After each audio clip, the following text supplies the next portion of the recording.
نحمده ونصلي على رسوله الكريم اما بعد فاعوذ بالله من الشيطان الرجيم بسم الله الرحمن الرحيم رب اشرح لي صدري ويسر لي امري واحلل عقدة من لساني يفقهوا قولي۔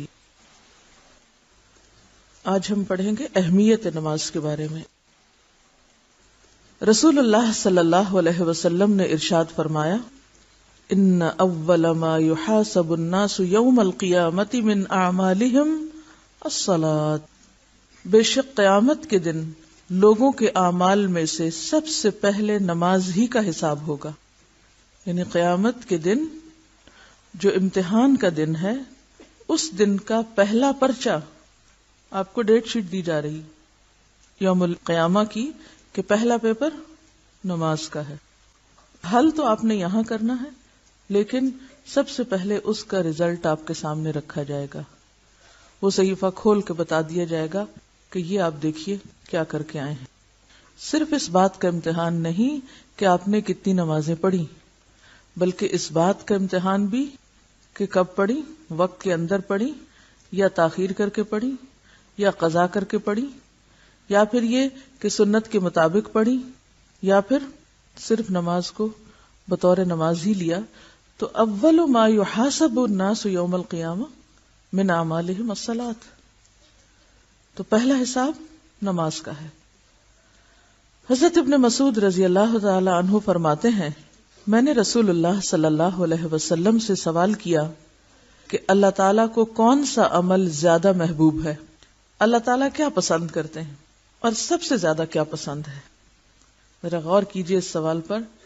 کبھی آپ کے دل میں ایسا سوال آیا کہ میں جانوں، مجھے پتہ چل جائے کہ میرے رب کو سب سے زیادہ اچھی کیا چیز لگتی؟ یہ سوال وہی کر سکتا ہے، یا اسی دل میں اٹھ سکتا ہے جس دل میں رب کی محبت ہو، کیونکہ انسان جس سے محبت کرتا ہے اسی کی پسند و ناپسند جاننے کے بارے میں شوقین ہوتا ہے۔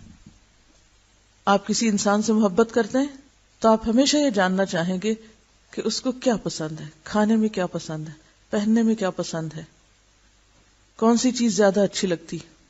تو اگر آپ کو واقعی اللہ سے محبت ہے اور آپ کے دل میں یہ تڑپ ہے کہ آپ اپنے رب کو راضی کر سکیں، اسے خوش کر سکیں، تو یقیناً آپ پوچھیں گے کہ سب سے اچھا عمل کون سا ہے جو اللہ تعالیٰ کو محبوب ہو۔ آپ نے فرمایا، وقت پر نماز پڑھنا۔ میں نے کہا پھر کون سا؟ آپ نے فرمایا، ماں باپ کے ساتھ نیک سلوک کرنا۔ میں نے کہا پھر کون سا؟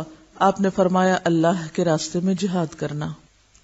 تو گویا حقوق اللہ میں سے سب سے بڑھ کر جو چیز اللہ تعالیٰ کو محبوب ہے وہ نماز ہے، اور بندوں کے حقوق میں سے سب سے بہترین عمل ماں باپ کے ساتھ اچھا سلوک۔ رسول اللہ صلی اللہ علیہ وسلم نے فرمایا، نماز کے بارے میں اللہ سے ڈرو، نماز کے بارے میں اللہ سے ڈرو، نماز کے بارے میں اللہ سے ڈرو۔ ایک ہی بات 3 بار فرمائی۔ کیوں؟ کہ اگر کسی نے ایک بار نہیں سنی تو دوسری بار سن لے، اگر کسی نے دوسری بار بھی نہیں سمجھی تو تیسری بار سمجھ جائے۔ ایک ہی بات کا بار بار تکرار کیا سکھاتا ہے ہم کو؟ کہ ہم اس بات کو اہمیت دے۔ کیا معنی ہے نماز کے بارے میں اللہ سے ڈرو؟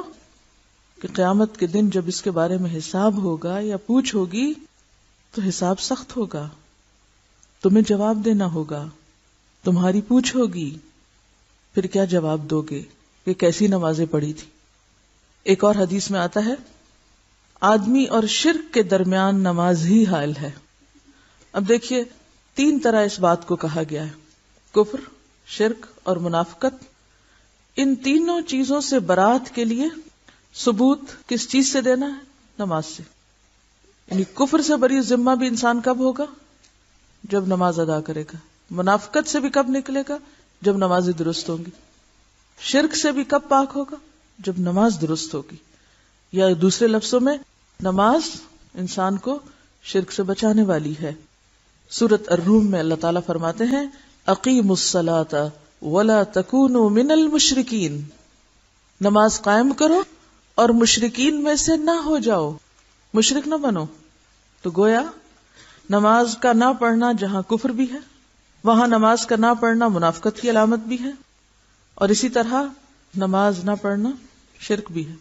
تو ترک نماز معمولی جرم نہیں، تمام خرابیوں کا مجموعہ ہے۔ جو خرابیوں کی بنیاد یا جڑ ہے ان سب کو سمبلائز کرتا ہے۔ پھر فرمایا نماز دین کا ستون ہے، جس طرح ستون پر ایک عمارت کھڑی ہوتی ہے، اسی طرح نماز ہے تو دین ہے، نماز نہیں تو دین بھی نہیں۔ پہلے کفر، منافقت اور شرک کی بات کی گئی، اور اب دین کی اصل بتائی گئی کہ دین کی اصل کس پر قائم ہے؟ نماز پر۔ نماز کے بغیر کسی شخص کے دیندار ہونے کا کوئی تصور نہیں۔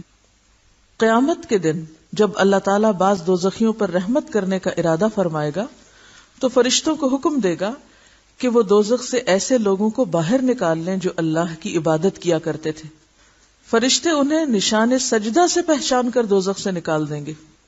یعنی بعض لوگ ایمان والے ہوں گے، نماز بھی پڑھتے ہوں گے، لیکن کچھ اور قصور یا جرائم ایسے کیے ہوں گے انہوں نے کہ ان کی وجہ سے وہ جہنم رسید ہوں گے۔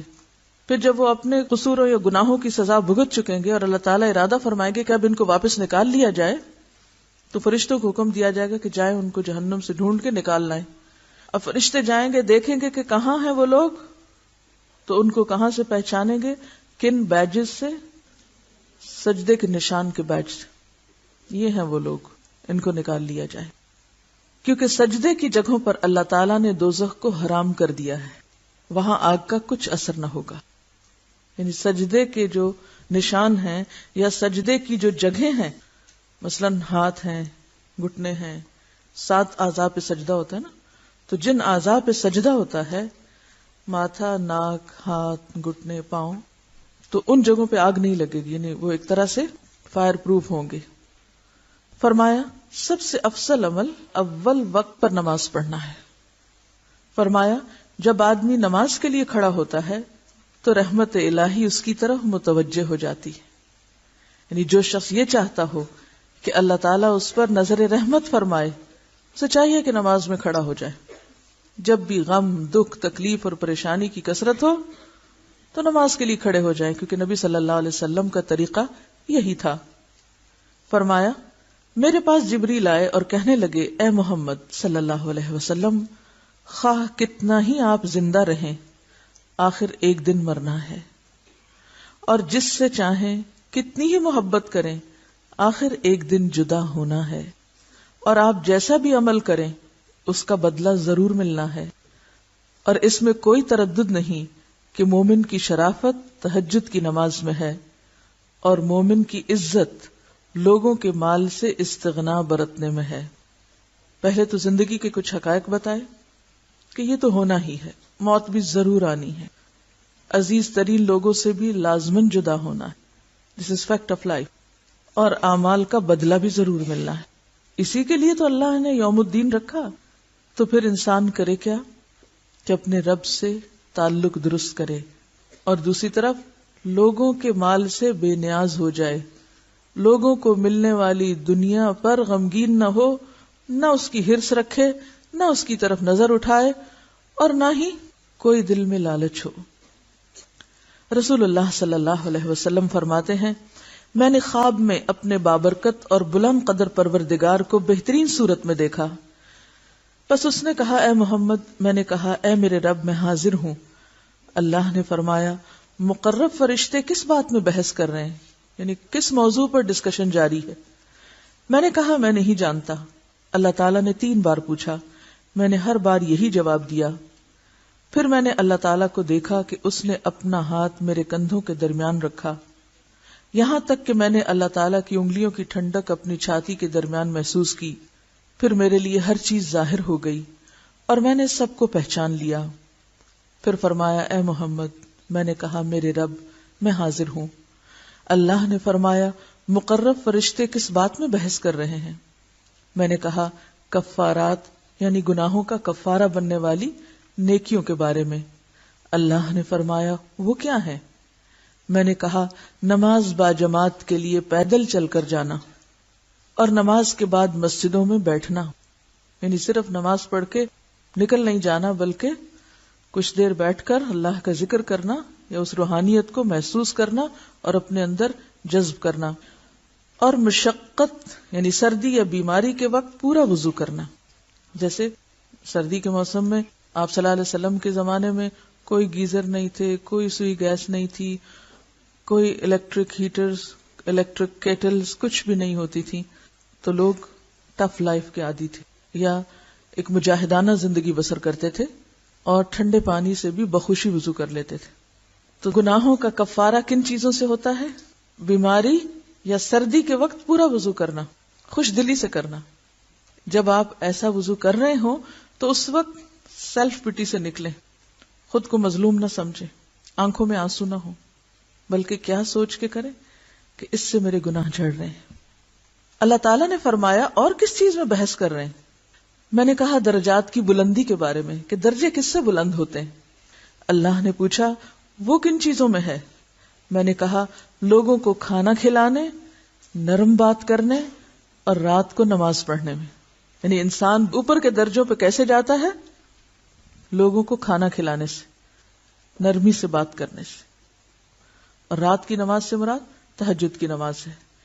اور رات کو نماز پڑھنے میں جب لوگ سو رہے ہوں.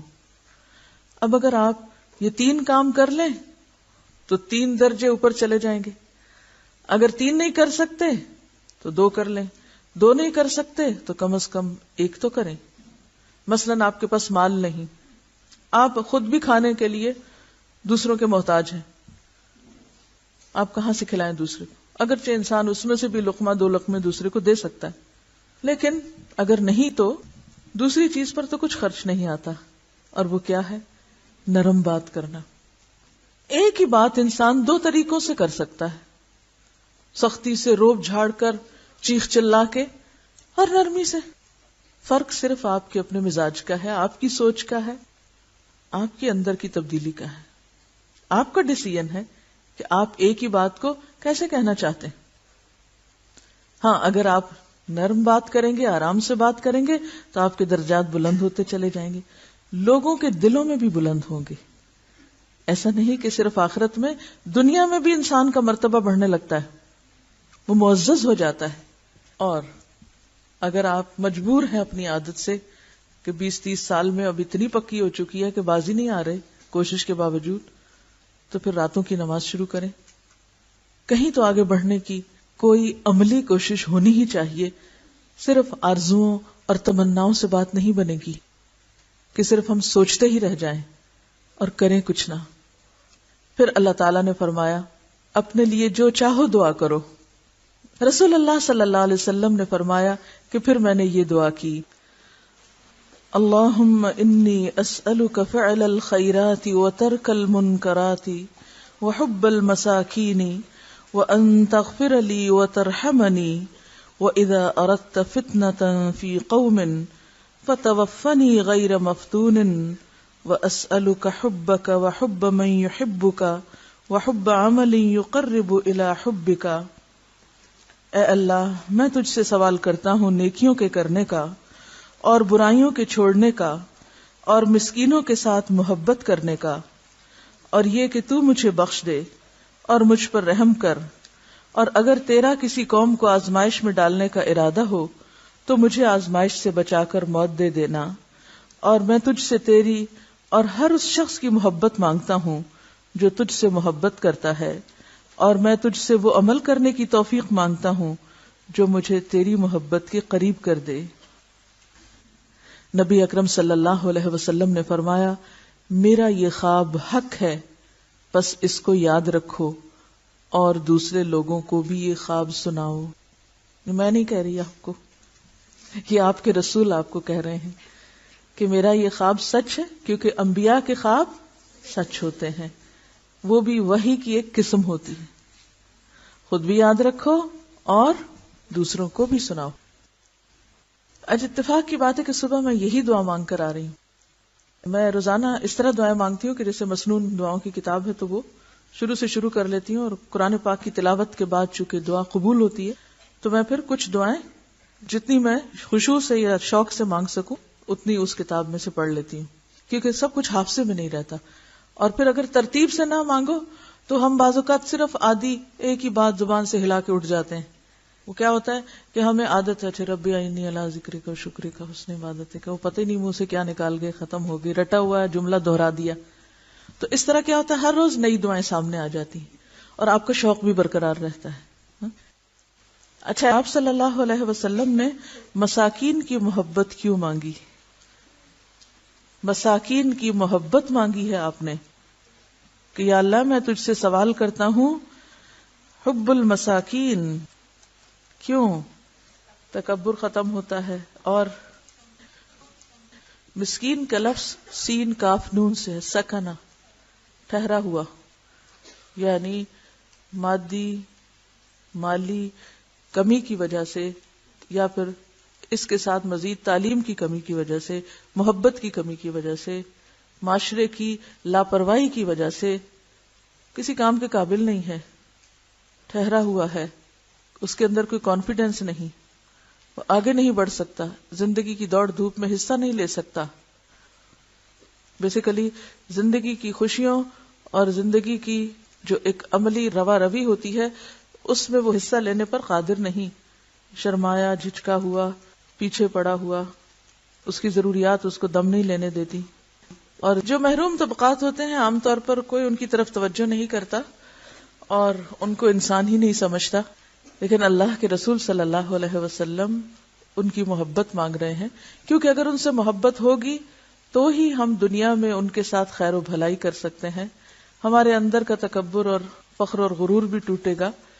اور اس کے ساتھ ساتھ یہ بات بھی یاد رکھیے کہ قیامت کے دن انسان اسی کے ساتھ اٹھایا جائے گا جس سے وہ محبت کرتا ہوگا.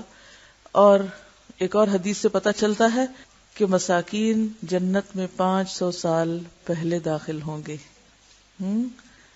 تو پھر مساکین کی محبت مانگنا کوئی معمولی کام نہیں. کبھی آپ نے مانگی؟ سچ بولنا ہے, کوئی ضرورت نہیں مجھے خوش کرنے کی, نہ اس کا کوئی فائدہ ہے مجھے خوش کرنے کا, اور نہ میں چاہتی ہوں کہ آپ مجھے خوش کریں. اگر ہم مانگتے بھی ہیں تو بس بے شعوری طور پر وہ جو قرآنی اور مسنون دعاؤں میں ایک دعا آتی ہے, اللہم احینی مسکینا و امتنی مسکینا واحشرنی فی زمرۃ المساکین. لیکن اس سے زیادہ ہم کبھی شعور سے مساکین کی محبت نہیں مانگتے, اور جب مانگتے نہیں کرتے بھی نہیں. مساکین سے ہم محبت بھی پھر نہیں کرتے. کوئی شخص جو ہمیں رتبے میں اپنے سے کم نظر آتا ہو اس کی طرف ہم کس شوق کے ساتھ بڑھتے ہیں, اس پر کیسی نظر ڈالتے ہیں, اس کے لیے ہمارے دل میں کیا جذبات ہوتے ہیں, اپنا جائزہ لیجئے. اور پھر معلوم کیجئے کہ نماز کیا سکھاتی ہے؟ تواضع. نماز کیا ہے؟ غرور, سرکشی اور تکبر کی نفی. تو عملاً یہ کیسے ہوگا؟ جب ہمارے اندر حب المساکین ہوگی. حب المساکین. تو آپ صلی اللہ علیہ وسلم اپنے لیے خاص قبولیت کے مقام پر کیا دعا مانگتے ہیں؟ اللہم انی اسألک فعل الخیرات وترک المنکرات وحب المساکین. تو آئندہ اس دعا کو شعور کے ساتھ پڑھنا ہے کہ اللہ کمزور, مظلوم, بے کس, بے سہارا لوگوں کی ہمارے دل میں محبت ڈال دے تاکہ ہم ان کی خیر خواہی اور بھلائی کا کچھ کام کر سکیں, اور پھر ان کی وجہ سے ہم پر بھی کچھ رحمت ہو جائے. کیونکہ بعض روایات میں یہ بھی آتا ہے کہ تمہیں رزق تمہارے کمزوروں کی وجہ سے دیا جاتا ہے, اور اگر ہم ان کو دھتکار دیں, جھٹک دیں, دور کر دیں, ان کو اپنا رشتہ دار بھی نہ سمجھیں, کیونکہ بعض اوقات جو خاندان کے اندر مادی اعتبار سے کمزور لوگ ہوتے ہیں عموماً ہم ان کو اگنور کر دیتے ہیں یا اپنا رشتہ دار بتانے سے بھی ڈرتے ہیں کہ اس سے ہماری شان میں گستاخی ہوگی, ہماری شان کم ہو جائے گی. اس کے برعکس ان رشتہ داروں کو جو دنیاوی مرتبے اور مقام کے اعتبار سے بڑے ہیں وہ خواہ دور کے ہوں خواہ رشتہ دار نہ بھی بنتے ہو, کھینچتان کے رشتہ دار بناتے ہیں کہ ان کے ذریعے تھوڑی سی ہماری شان بھی بڑھ جائے. خود تو کچھ کیا نہیں, چلے انہی کے تو فعل ہم بھی تھوڑے اونچے ہو جائیں. تو حقیقی معنوں میں تواضع کیسے پتہ چلتی ہے؟ عمل سے. اور نماز سے جو تواضع حاصل ہوتی ہے وہ سب سے پہلے تو دل میں آتی ہے. اور جو چیز دل میں آ جائے وہ عمل سے ظاہر ہونے لگتی ہے. جو چیز دل میں آ جائے وہ کس سے ظاہر ہوتی ہے؟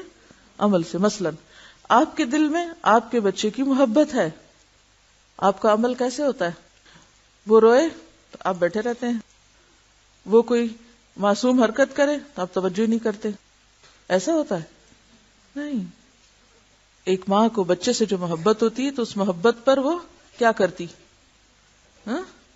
کبھی خوش ہوتی ہے، کبھی غمگین ہوتی ہے، کبھی روتی ہے، کبھی ہنستی ہے، کبھی اسے اپنے ساتھ چپکاتی ہے، کبھی کسی طرح، کبھی اس کا کچھ نام رکھتی ہے، کبھی اس کے ساتھ کھیلتی ہے، کبھی وہ فوراً عمل سے ظاہر ہونے لگتی ہے. انسان اپنے آپ کو روک نہیں سکتا. تو یہ ہو نہیں سکتا کہ آپ کو مساکین سے محبت ہو اور پھر آپ کی ان کی طرف کوئی توجہ ہی نہ ہو اور آپ ان کو پوچھیں بھی نہ، آپ ان کو گلے سے لگائیں ہی نہ. نہیں، ہمارے کپڑے گندے ہو جائیں گے، ہم کیسے گلے سے لگائیں؟ یتیمن ذا مقربۃ او مسکینن ذا متربہ. تو مسکینن ذا متربہ، ایسا مسکین جو خاک آلود ہے، اس سے ہاتھ ملا لینا، اس کو قریب کر لینا، اس کے پاس بیٹھ جانا، یہ دل کی سختی کو بھی دور کرتا ہے. جب ہم اپنی پیشانی خاک آلود کر سکتے ہیں زمین پہ رکھ کے، ویسے وہ بھی اب تو مشکل ہو گیا کیونکہ ایسی ایسی خوبصورت جائے نمازیں ہیں، ایسی ایسی آرام دہ کہ وہ تصور ہی ختم ہو گیا ہے. یہ خیال ہی کم آتا ہے کہ ہم زمین پہ سر رکھے ہوئے ہیں. تو یہ جو نماز نبوی آپ پڑھ رہے ہیں، یہ محض طریقہ سیکھنے کی بات نہیں جب تک روح نہ ہو.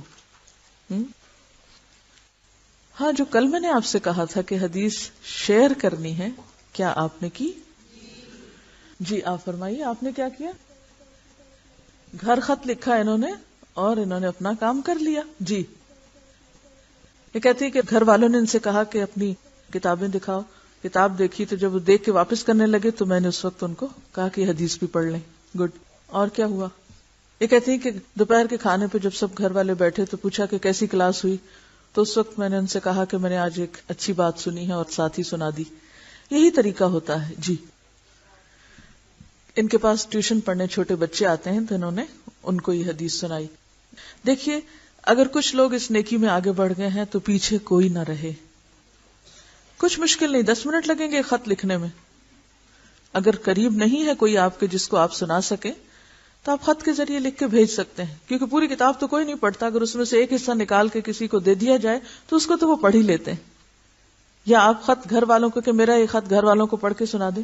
یہ خط عام طور پہ جاتا ہے تو سب کہتے ہیں کیا لکھا ہے، میں نے بھی خط پڑھنا. خط پڑھنے کا سب کو بہت شوق ہوتا ہے ویسے کچھ پڑھے یا نہ پڑھے، کوئی اجازت نہ بھی دے تو وہ پڑھنا چاہتے ہیں.